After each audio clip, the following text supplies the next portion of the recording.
Mie instan dibikin pakai air matang, kok bisa dijual Rp18.000 dan antrean sampai keluar? Bahan baku cuma mie instan, sayur, dan bumbu. Kenapa orang rela antre dan bayar mahal dari beli sendiri di warung? Karena yang dijual bukan mie, tapi sistem yang memaksa biaya sekecil mungkin per porsi.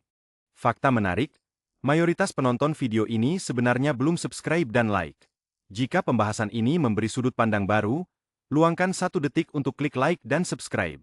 Dukungan kecilmu sangat berarti agar channel ini terus berkembang dan kami semakin semangat menyajikan insight finansial menarik selanjutnya. Nah, mari kita lanjut ke poin berikutnya. Marin mie memang tipis. Tapi sistem beli skala nasional plus, tanpa sisa plus, tanpa koki bikin biaya operasional runtuh drastis. Pertama, kekuatan beli raksasa. Mereka kontrak tahunan ke pabrik tepung dan ayam, jadi harga separuh dari beli eceran. Misalnya, tepung eceran 11.000 per kilo. Beli truk langsung pabrik bisa 6.000. Dikalikan tonan, hemat ratusan juta per bulan.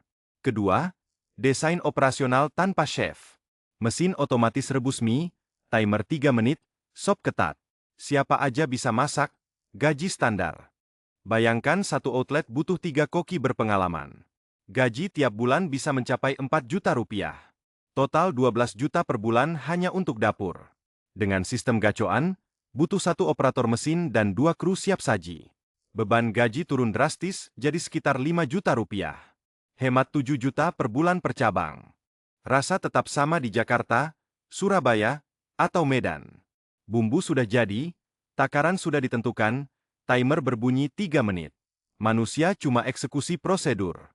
Koki sakit, cari pengganti susah. Koki pindah, rasa berubah. Sistem ini hapus risiko itu. Siapapun masuk, mie keluarnya identik. Bisnis jadi tidak bergantung pada individu. Biaya bahan dan tenaga kerja sudah direkayasa seminimal mungkin.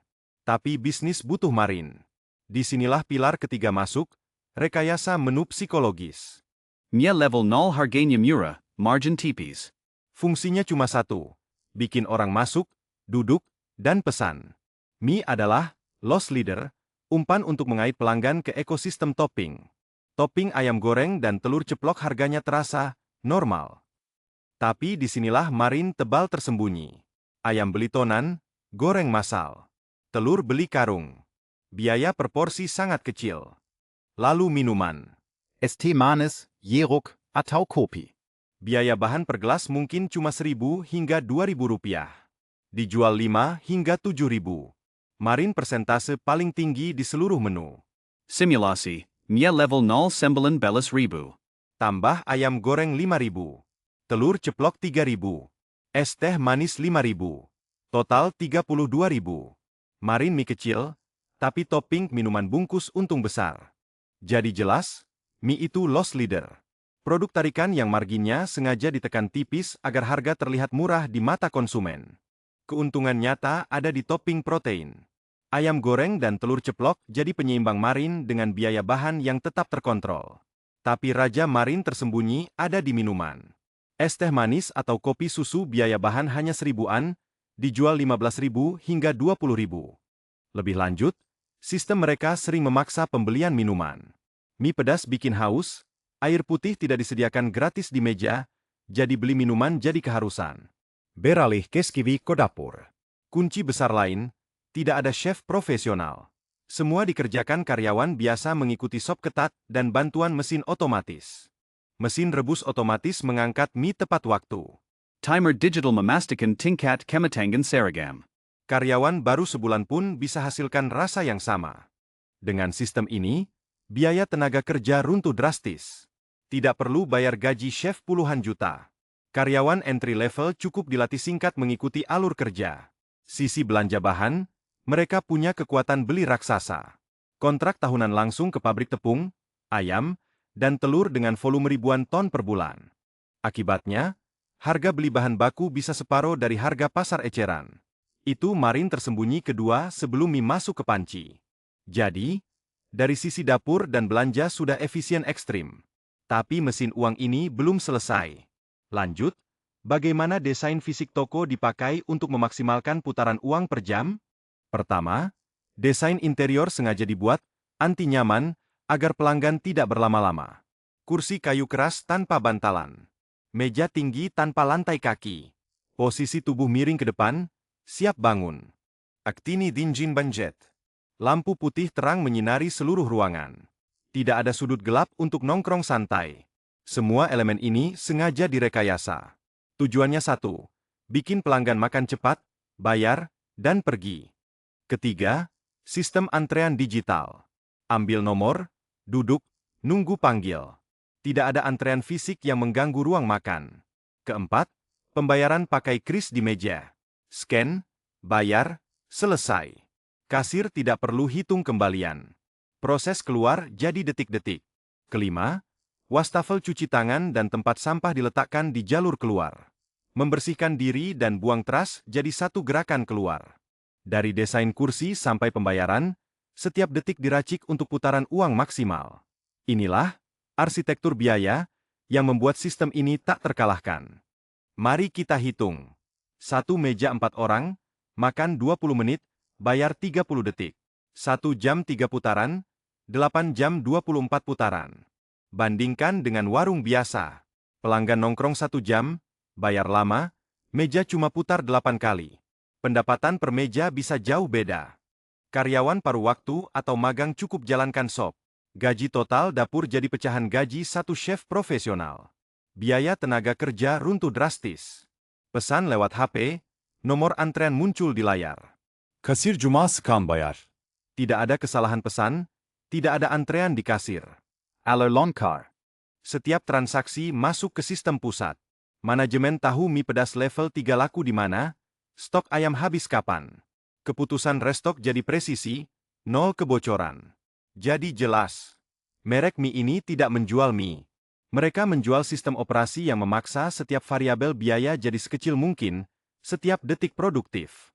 Apa pelajaran buat kita? Standardisasi ekstrem. Kalau bisnis kita butuh keahlian khusus tiap hari, itu bukan bisnis, itu pekerjaan.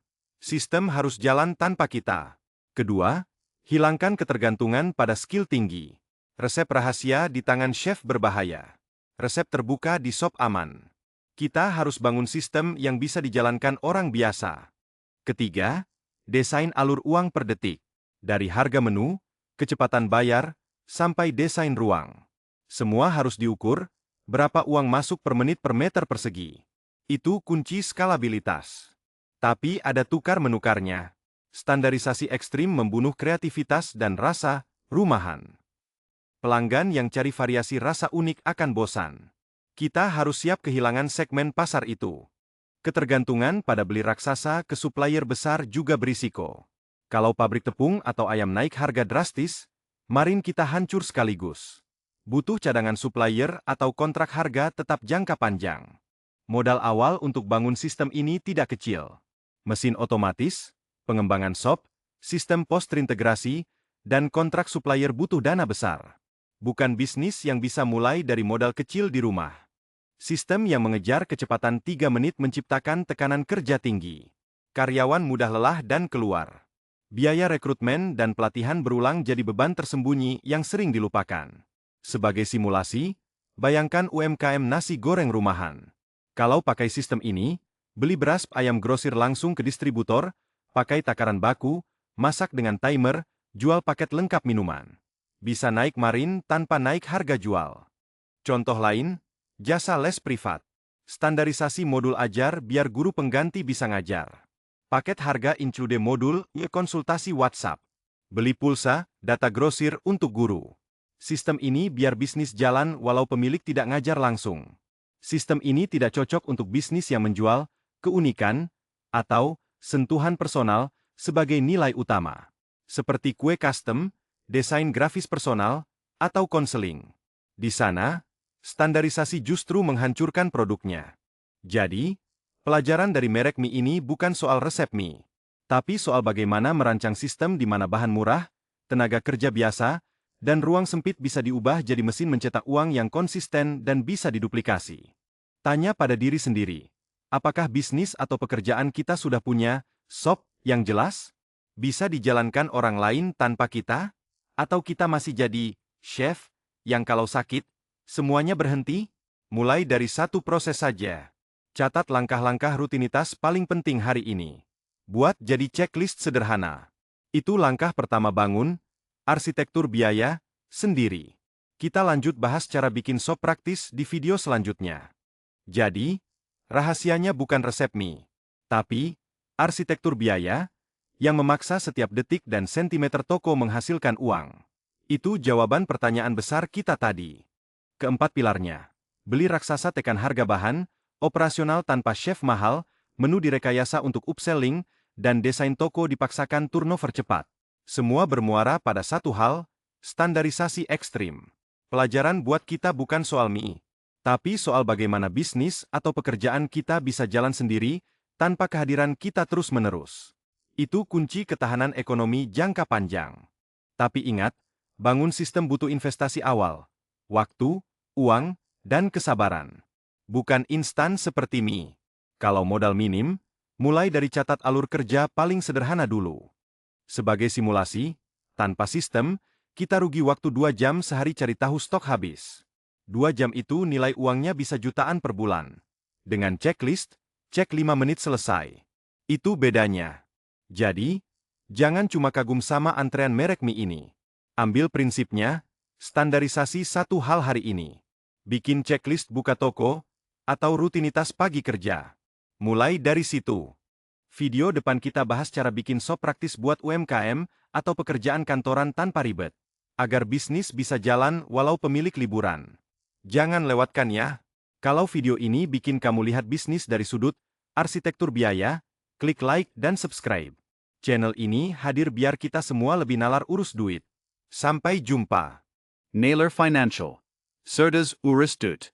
Hidup tenang.